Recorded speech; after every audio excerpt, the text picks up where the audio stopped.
Hey, what's up guys? It's Brando with Brando Sports World here, and today I'm doing a video prediction on the Nebraska Cornhuskers versus number 22 Colorado Buffaloes. Man, what a first week by both teams, especially the Colorado Buffaloes. Deion Sanders had showed up and did win in a very impressive fashion against the TCU Horned Frogs. Many people had predicted the TCU Horned Frogs to absolutely obliterate the Colorado Buffaloes, and man, were they surprised when the Colorado Buffaloes ended up winning 45-42 in Fort Worth, Texas. Man, what a first win for the Deion Sanders era, and I'm really excited to see what they do moving forward. The guy brings flash, the guy brings discipline, and just really good things overall. His son, Shedeur Sanders, man, he lit the world up. He let the college football world know that he may be close to being in Heisman contention. You certainly need to watch him because he broke tons of Colorado records, and it was his very first game, especially his very first game at the FBS level. So really excited to see what he can do, but let's talk a little bit about Travis Hunter. The guy, absolutely phenomenal. There's no discrediting what he did. He did about 130 snaps that he participated in, and you could see the type of athlete he was. Very conditioned, very quick, and he has tons of potential. He is easily a first-round NFL talent, so that's one to watch moving forward all season long. If you're a Colorado Buffaloes fan, or if you're a college football fan, you need to know his name. So you got to watch out for their offense. They have Sean Lewis, who was an offensive coordinator over at Kent State. Man, and let me tell you what, he was a very impressive head coach for them. I tell you, this guy has such an awesome dynamic offense. It's everything that we as Husker fans, and yes, I'm a Husker fan if you didn't already know that, it's everything we expected Scott Frost's offense to look like, at least in my opinion.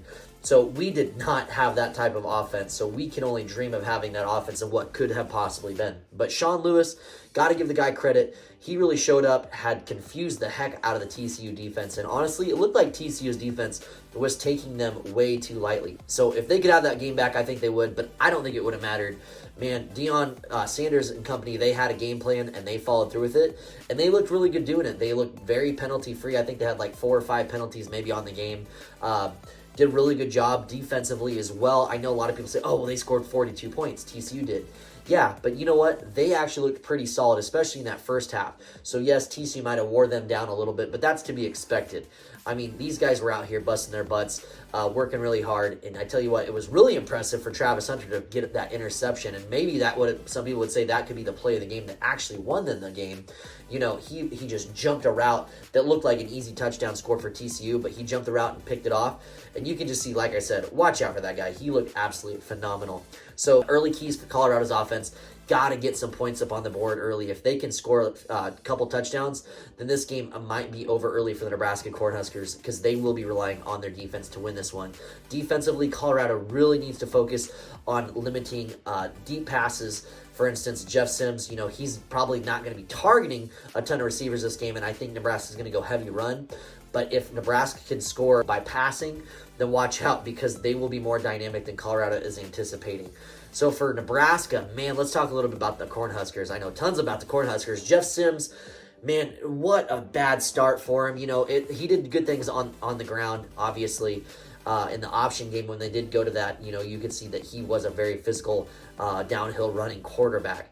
Now, it still scares me a little bit that we went away from the running game at the most, it seemed like the most inopportune time. So as far as game planning and calling the plays, I do have my concerns with the Nebraska Cornhuskers. It just seemed like Marcus Satterfield had a tough time, you know, calling the pass plays late in the game when really we should have been kind of hitting the ground running.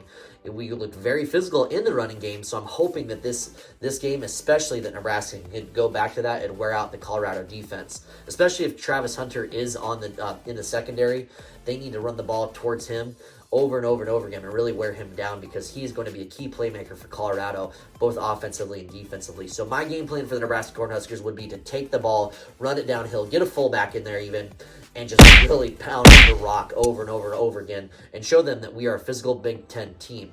So I've been hoping Nebraska could get back to that, and this would be the type of game for them to do that. Defensively, Nebraska needs to keep doing what they did this last week against Minnesota. Really, Minnesota was held, I mean, very low. I think Nebraska actually had more yards. They outgained them in yards. I think they had just a few more first downs than Nebraska, but you could see that Nebraska's defense really came to play. They swarmed the ball early and often, and they looked very physical. Even on the defensive line, you could see big progress made compared to last season's team. And I'm really looking forward to seeing Nebraska continue to progress forward on the defense. So if they can bring the same type of defense that they did against last week's Minnesota game, watch out Colorado, because Nebraska would probably be favored to win that. So really excited to see what does end up happening, guys.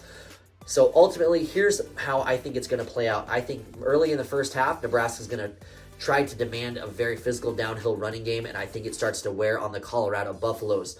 I do think that Colorado's offense, however, will get some points up early in the first quarter. But I think it starts to slow down. Nebraska starts to realize what Colorado's doing. They adjust. Now, I'm not saying that Colorado doesn't have the coaches to make the adjustments, but I do think they struggle early because this is still a very new team for Colorado. And I think Matt Rule, with the experience he has had as a head coach, he is looking to target that as many ways that he can, and I think he does do that. Moving along into the second half, I think Nebraska really opens up the playbook just a little bit, and they will start to throw some shots down the field. They have to throw some shots down the field just to keep that defense honest, because they're going to be prepared. The Colorado's defense is going to be prepared to try to stop the run, so they have to open up sooner rather than later. So I look for ultimately Nebraska to pull away later in the fourth quarter. I think this is going to be a close game. I think it's going to shock the world, because this will probably be the most viewed game this week for college football. If it's not, be number 2, maybe behind Texas and Alabama. But this is going to be an early game to watch for week 2, guys. So ultimately, guys, I think Nebraska ends up winning this one in a very close one, 31-28. A lot of people will probably not like that score prediction.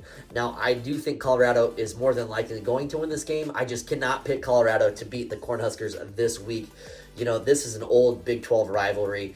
The Colorado fans are going to be very hostile and loud. So one other thing to watch out for would be Colorado's fans to get really loud really early. So if Nebraska can get an early score, and who knows, maybe a special teams deep run, maybe down to Colorado's like 20 or 15 or something like that, or even just straight up get the touchdown, that will silence Colorado early, and that could be a big difference in this game. So look for that as well. So guys, Nebraska wins this one 31-28.